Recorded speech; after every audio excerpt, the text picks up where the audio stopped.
Difficult clients, the idea of challenging clients, the idea of service businesses is something that Glenn and I have been dealing with for years.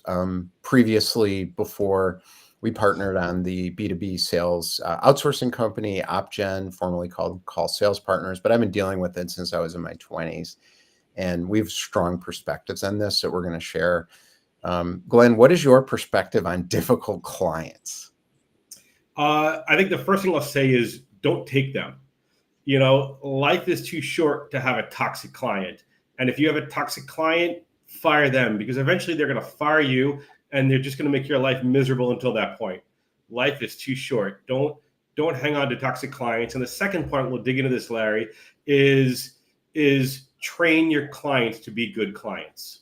And that is an important message for anyone that wants to be in the service business. Train your clients. So I think there's a pole here. There's a divergence. So on the one side is me, where every client is a difficult client for me. So I had to get out of the client service business, period. And that was because I started doing it when I was in my 20s, when I was a regional sales office for 15 different manufacturers, or 20 at some time. And every single one of them was a difficult client because the nature of the relationship was just difficult. And I got tired of it because I've been doing it my whole life. On the other pole is somebody listening to this who loves it. You love serving clients, and it's a matter of having really, really high quality ones. And I came to it later in my career, so it's different. I didn't deal with clients for the first 10, 15 years of my career, and now I deal with it every day. So I came to it with a very different perspective, I think. So I think that's perspective one. That's sort of decision one is, do you want to do this at all? Because there's a lot of business models. I don't have a client service business model for my new business, Entrepreneur Experience and Red Pill Pathway, but I do for the passive income company that Glenn's running as a partner, OpGen. That is a client service delivery model. They're totally different. So you can pick the model that works for you. It seems hard to do, but it's possible. So you said your first thing about clients was fire. How do you know if somebody is a difficult client versus a client that's just a pain in the ass? The easiest one is a simple gut check. If before you meet them, anytime your stomach's going, oh, I got to meet them, that's a toxic client. If you feel like your voice is raising while you're talking to them, that's a toxic client. If you feel like you are giving your all and it's never good enough, even though you know it's more than good enough, that's a toxic client. Life is too short. It is not worth them. And the truth is, with every service business, and I think anyone that has a service business knows this, you often find yourself in a situation where you have this 80-20 rule, where 20% of your clients take 80% of your effort. Those are the wrong clients to have, because your other clients suffer, your business suffers, your life suffers. If someone is sucking your entire business into them, they're toxic. It's not worth it. I don't care how good you think they are. I don't care how big you think they are. You need to do everything in your power to change your business model or change your customer base to avoid those clients. We had a situation years ago with a client like this. So first, I would say there's a big subjective gut check. So subjective gut check is you and what your tolerance is for difficult clients has got to be worked out. You got to think that through. Second, don't operate from fear. And a lot of people operate from fear. And my situation with this one, I'm going to explain real quick, that Glenn knows, came when I was having a cash flow dip and I was getting worried. And this particular client was $7,000 a month. And I had to make a hard decision to let it go. And I let go of the $7,000 a month. And the way I got there was I asked everybody working on the account what they wanted to do with them. And to a fault, everyone said, would you please get rid of this guy? Yeah. And I had to say yes, because I knew the ramifications for me of losing that $7,000, which I had to have, I needed it, was worse. Losing the $7,000 was better than keeping him, because everyone was burned out and couldn't function in the company on anything else because he was sucking up all our time. And the truth is, you were putting 21 grand of effort into keeping that $7,000 client. That's right. And once you free yourself of that and put your effort into others, you find the next client. better you spend your time finding the right client than constantly trying to make happy the toxic client. Anybody who grew up in service businesses is used to going above and beyond, because otherwise you wouldn't make it. And my above and beyond with this particular individual was we were having a fight over reporting. He wanted to micromanage every single thing that was going on that we were doing. And I thought, all right, our reporting, and I told him, I said, our reporting is not where it needs to be. I know that. I told him, I said, we just did a big tech platform move. The reporting is not where it needs to be. It will be there, but it's not there yet. I'm willing to sit down with you on a recurring basis, on a schedule, so you know everything that's going on. And I went to his office. We spent 4 hours, and he brought in his operations people. At the end, he said it was fine. The next day, I got a call about the reporting not being good enough. And that was it. Yeah. One of the things I'll say is we've all grown up hearing the idea that the customer is always right. And we've had that pounded in our brains. And one of the problems of having a service business is you think the customer is always right. But that is a hospitality mindset. If you own a restaurant, great, the customer is always right. If you work in a hotel, great, the customer is always right. Maybe even retail. But your clients are coming to you for your expertise. You know more about this area than they do, so they're not always right. You need to be able to step up to them and face them, not as your boss, because they're not your boss. Okay, they're hiring you for your expertise. They are at best a peer, and more likely they are someone that is looking for your advice. So you need to be able to push back. You need to stand up. You need to fight, for lack of a better word, for what you think is right.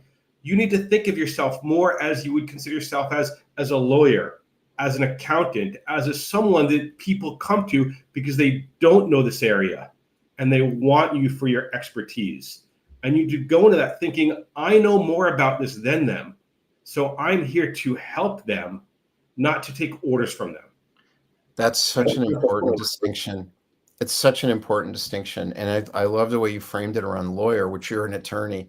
So I think you kind of naturally, I used to call you the consigliere, the CEO whisperer, because you didn't get upset about anything over there. They say you just try to figure out, how do I get this person talked down off the ledge, and tell them what's going on so they understand, so they let us do our job. And I think you were very good at that.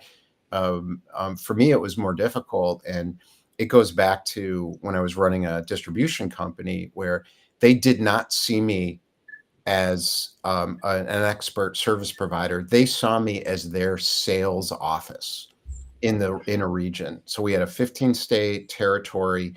They saw us as responsible for 20% of their sales number, and they wanted it delivered. But the truth was, they did not pay for that. If they wanted to build that office, we were a distribution company. We were manufacturers reps. You get what you get. And I was pretty clear, you make it easy for me, your line will get shown sooner rather than later. If it's selling, it'll get showed sooner rather than later. Our customer is our customer. You are part of our business. We're supporting you, but we don't work for you. And I remember a company called Nautica, which is a big brand. Maybe some people are familiar with Nautica, but Nautica fired me. I lost 25% of my income overnight. Thank God. And we had a meeting, and the new head of sales at Nautica had a meeting with me, and they called me on the table and they said, "What's going on in your business?" And I told them, and they said, "What about us?" And I told them, well, they wanted somebody who worked for them, basically, but they didn't want to pay for it. Yeah. No, if you're a service provider, you are hired for that expertise, but you're also hired for that piece of expertise. If someone is paying for a quarter of your time, they can't expect 100% of it. You always want to go above and beyond, but there is what you can promise and what you can deliver. And you need to focus on what you can deliver and what's realistic and what the market and what your expertise knows. And don't let people think that they're hiring a fractional whatever it is and getting 4 full people of whatever it is. It doesn't work that way. You are giving them what you're giving them, and you should believe what you're giving them is value, and you should know it's value. I feel very good about my offer. I am giving people a great value, and I'm giving them so much more than they pay for. But there is a limit. I am not setting up a 20-person full-time sales department in their company. I've had clients come to me, and I joke you not and say, all right, it's Q1. We want to hire you because we want to grow the company by, $100 million in the next 12 months. And I say, and you want a fractional sales department to give you 100x return in 12 months? Yeah. Think again. Think again. That's not how it works. Well, that's right. And this has been part of my problem personally with the service business approach, because it's very hard for me not to deliver on the expectation. I take it personally, and I feel the pain of that all the time. And when you multiply that by working for, 15 people, it becomes overwhelming. And I think if someone here is we talk to a lot of CXOs. We have people in our entrepreneur experience group that are CXOs. We have people who own service companies of various sorts. And one of the things that often happens, I think, is scope creep around personal responsibility. What happens is there is a dynamic here around anxiety. That anxiety around money, if you're providing a service that's designed around money, where there's a measurable outcome, that anxiety is coming right at your forehead. Absolutely. It is pushed out of the company by design onto an outside party who is now all of a sudden responsible for the sales results. And the CEO or the founder or whatever will let that happen if somebody doesn't stop it. Absolutely. And you need to take ownership of the things you can control and acknowledge the things you can't. Frankly, it's no different in your personal life than in your professional life in those areas. I take full responsibility of the things that are in my control. And if I screw up, I will be the first one to contact the client and say, we had a problem with this, or this didn't work the way we want. I also spend a lot of time thinking, what is the real problem here? If a client is upset, is it because we're missing our forecast marks? Is it because we're not communicating well enough? Is it because, what is the issue? And the last thing I will say, actually won't be the last, I'll keep talking, but one of the key things is communication with your clients is key. Nature abhors a vacuum, and your clients abhor it even more. Keeping them abreast of what's going on, keeping them abreast of what you're doing for them, keeping them abreast of the steps you're taking will go a long way through seeing you through rough times to those good times. Because it's never always going to be good. I do sales for our clients, and sales is never a linear thing. We will have 2 or 3 quarters where we're just rocking and we are closing deals and we're bringing in new opportunities and the pipeline's growing. And then we'll hit a quarter where nothing seems to want to close and we're banging our heads against the wall. But I know it's a trough getting ready for the next peak. But if you haven't developed a cadence of communication to let them know what's happening, they'll be very patient through some slow times because they'll understand the effort you're putting in, and they understood the efforts they've seen in the good times. So communication is key. But again, it's keeping those expectations real during those communications. This is what we're doing. This is why it's interesting. This is why it's good for you. And even phrasing. I'll throw this one. We have client updates, and the 2 words I hate are but and however, because salespeople constantly want to hedge their bets and throw out this bad news. They want to sandbag, so when things happen, it's good. And we get all these. We're in September. We're just about in Q4 right now. And I've had my salespeople start off customer calls and say, however, there's no budget this year. Unfortunately, so nothing's going to happen this year. Their new budget comes in January, and we're to try and see if we can do something. Of course, nothing's going to happen this year. It's September. Nobody's buying major software in the last 3 quarters of the year. There's a process. They're going to budget for it. Anyone who sold enterprise software knows that you get involved in budgetary cycles. Right. So anything that you're selling in the last 3 quarters of the year is going to be for next year anyway.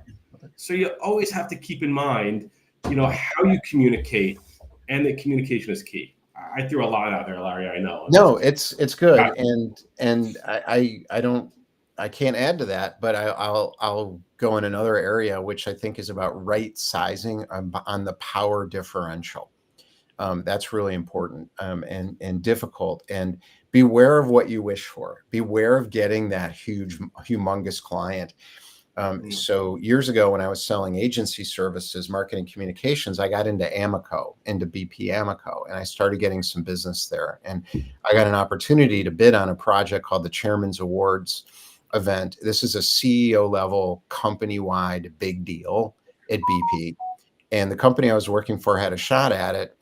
And the guy who was in charge of what they call their dealer channel, and was going to run this for BP, came out to the office of the company I was working for, which is a little creative agency. And he looked around and he said, "Are you sure you want to win this?" And I was like, "What are you talking about?" Now, this is a vet. So I'm in my 20s. He's in his 60s. And he's been doing this for a long time. And he said, "Think about what's about to happen." He said, "You are letting an 1,000-pound gorilla into your 4-person creative shop. Are you sure you want to do this?" And the answer was no. But we bid on it and tried to get it anyways, because that's the mentality. And the guys I was working for were like, "Of course we want it. So let's go for it." Well, we went for it. Luckily, we didn't get it. And then immediately, I think I did probably 400 or 500 grand in business with BP that year, because I walked the halls, and he passed me around the building. He's like, "Do this project over here, do this project over here, work with this category manager." He opened up the building for me. Thank God we didn't get that project. It would have sunk that company. And, and you get that. We've actually gotten a lot of clients who have come to us and say, we need diversification. We've got this one big client that represents 80% of our revenue. And the problem is we're constantly so busy trying to please them that we can't grow our business in any other way. And we can't walk away because it'll crush our business. But because we have them, we can't grow our business. And they turn to us looking for that diversification. And it's very true. You really gotta, sometimes that big, huge client that you think is going to save you is just the opposite.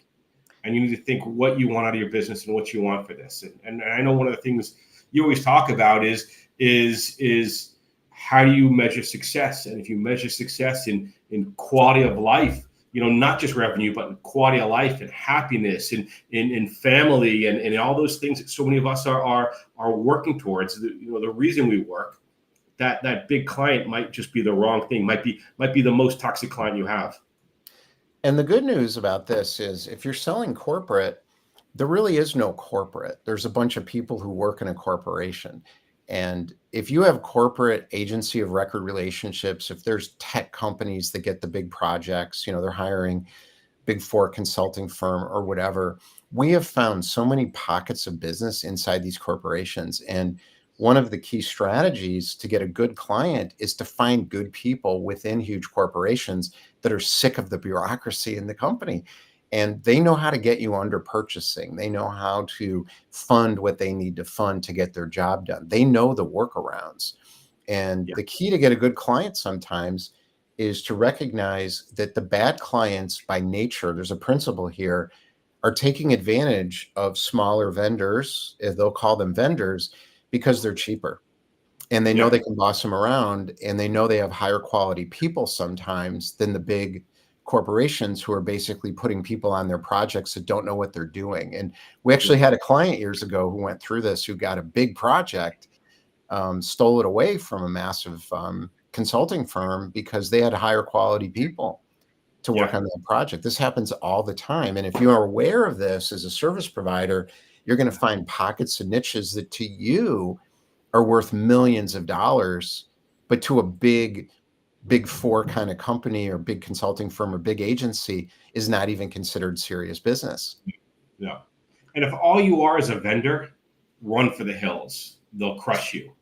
But if you find that good partner, and there's lots of, we should talk about that on another podcast. There's lots of ways to get into these large companies under the radar and start doing business and grow that business. It's hard to come in as a small company and try and compete to get $1 million contract.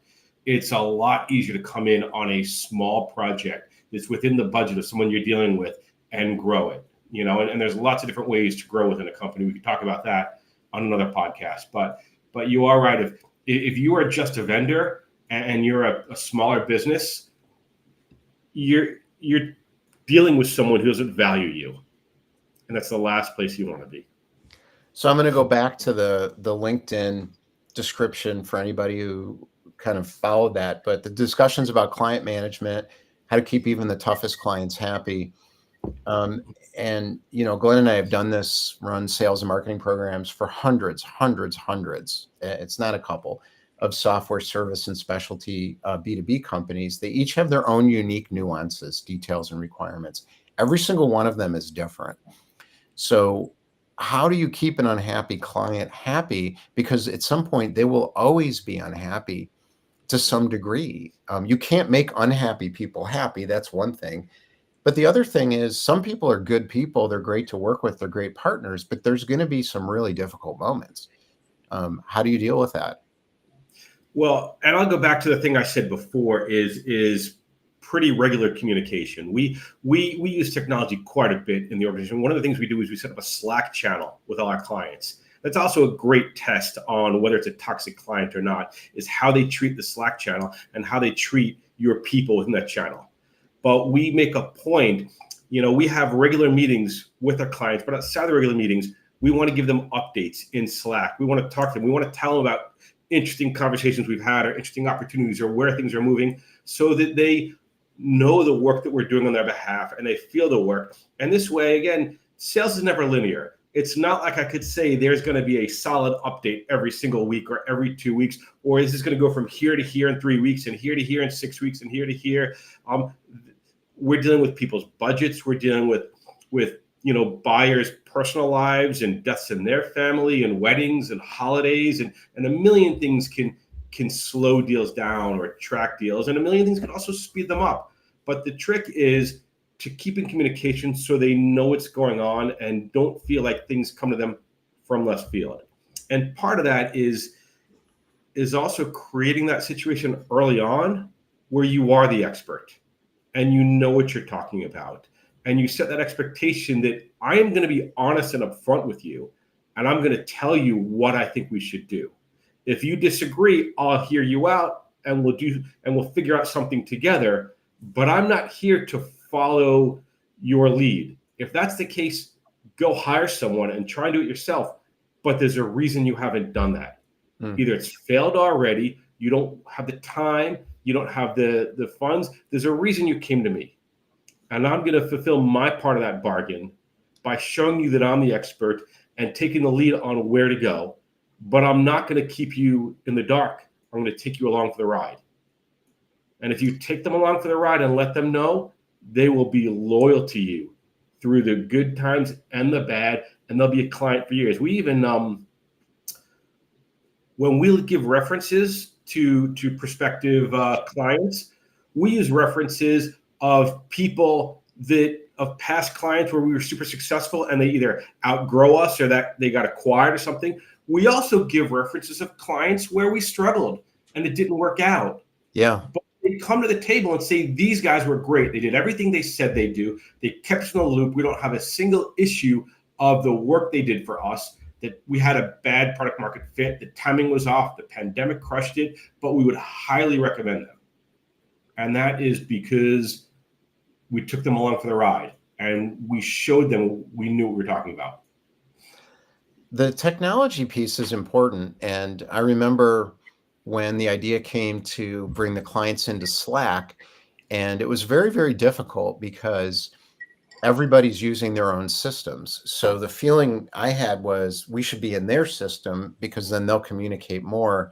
But the training on that was impossible, and there was a pushback against it. So we had a client that used a system called Monday, which is a very complex workforce management system, and they were a lot better than we were at managing workflow. And they wanted us working inside their Monday instance, and there was just no way. And I remember trying it myself and thinking, this is going to be impossible. And then it became just a decision of, this is what we got. Like, we're in Slack, you're invited into our world. Now, we'd love to go into your world, but again, that's another $5,000 a month. Like, if you want somebody in your world, sure, we can up the retainer. I You remember know, one client where I charged him $15,000 a month, and it was because they really wanted us to be in their company, and they wanted us to go to their entire management consulting training program, which they thought was a benefit. I thought of the people, I was like, oh, this is cool. We'll learn the product. But the people who worked on the account on my team saw it as work.